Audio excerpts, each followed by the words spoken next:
It's finally time. Wanderer has released today, so I've been able to test him to evaluate whether or not the assumptions I made and the calculations I've shown in the past videos I made were correct. I haven't been able to fully gauge him yet, of course, as a single day of testing is not enough to evaluate a character. However, I already feel pretty satisfied in terms of how much I've been able to do with him, as I tested him on several teams.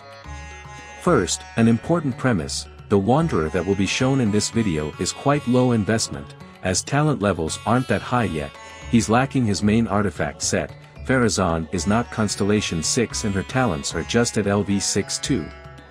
Overall, my Wanderer is nowhere near complete, and it's definitely something I've felt on hypercarry style teams, since those focus on his personal damage more than other compositions.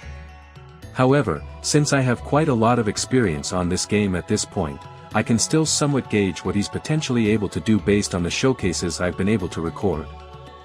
So, let's begin, by starting from two gameplay aspects related to his supports. First, Faruzan's burst has a pretty wide buff range, meaning you will be able to get the buffs from her even if you're not within her burst procs attack range, which is really convenient as that makes Wanderer's rotations less restricted, as it allows him to spam his attacks more freely around the room. The second thing is about Bennett's burst.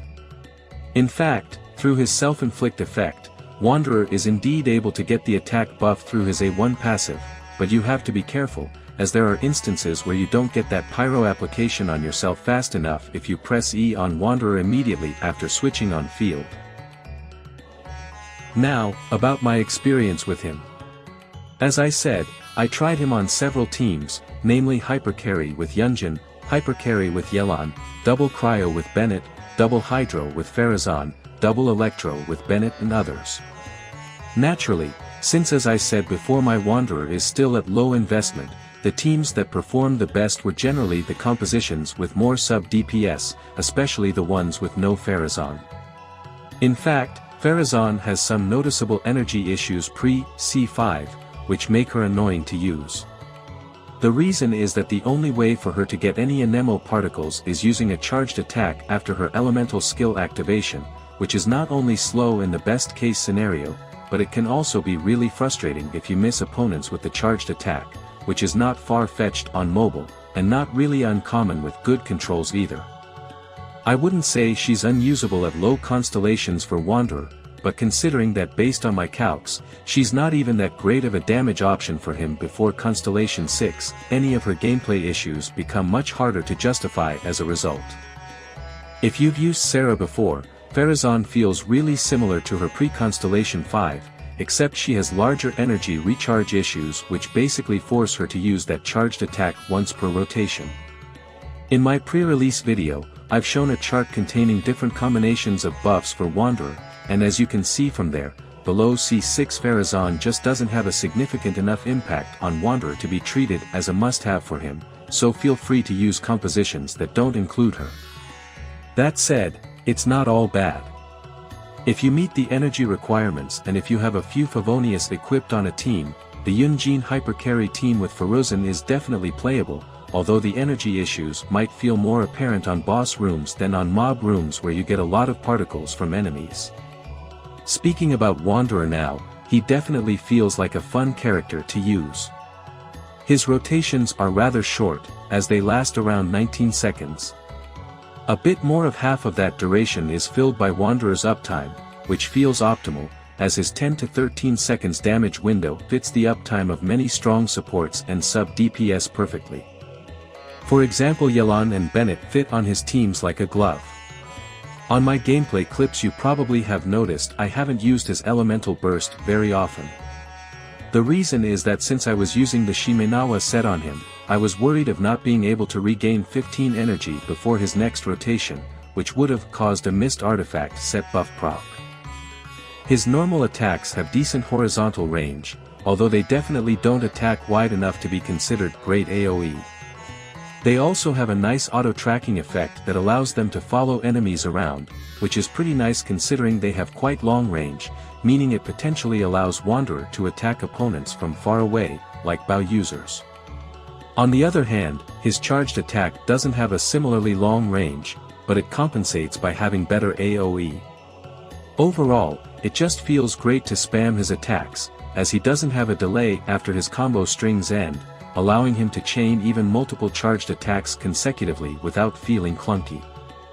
The main issue with Wanderer is without a doubt his lack of poise, and unfortunately for him, you can feel it more than on other characters if you get hit. In fact, if he gets knocked back, he gets literally blown away, which causes him to lose a couple seconds before being able to attack again. If he doesn't get hit again, that is, as he can still get hit mid-air while he's falling, something that causes him to waste even more time.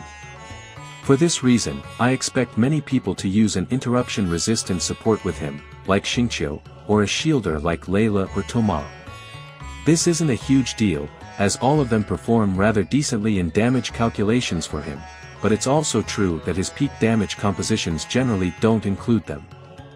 Of course, he's not unusable without a shield, as there are some aspects that make things better for him. For example, against smaller enemies, if he gets too close to them, he'll soar higher during his floating state and won't go back down again after that, something which allows him to dodge attacks whose hitboxes don't have huge vertical range.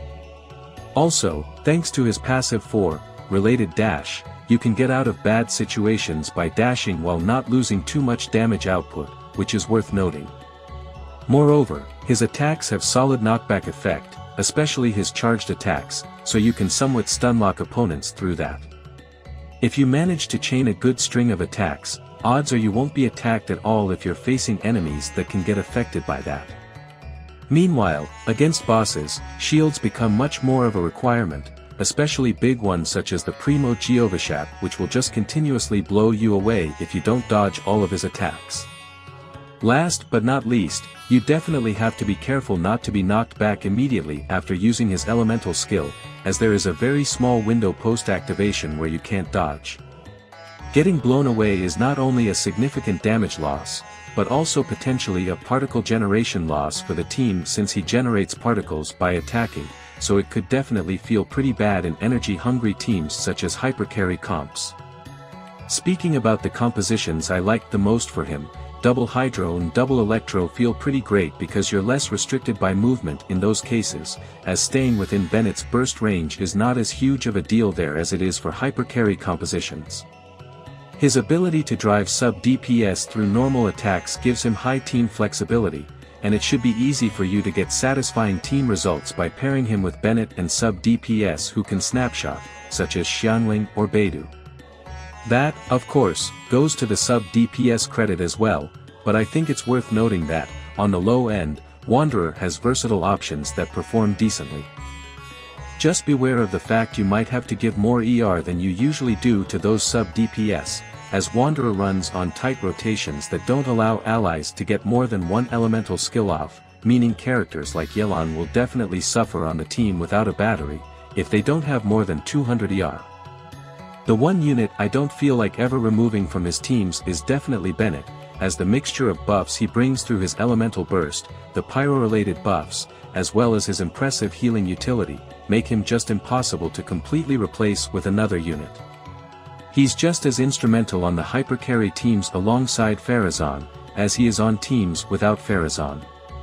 In fact, especially if you lack Constellation 6 Faruzan, it will just be really hard for you to run Wanderer without Bennett.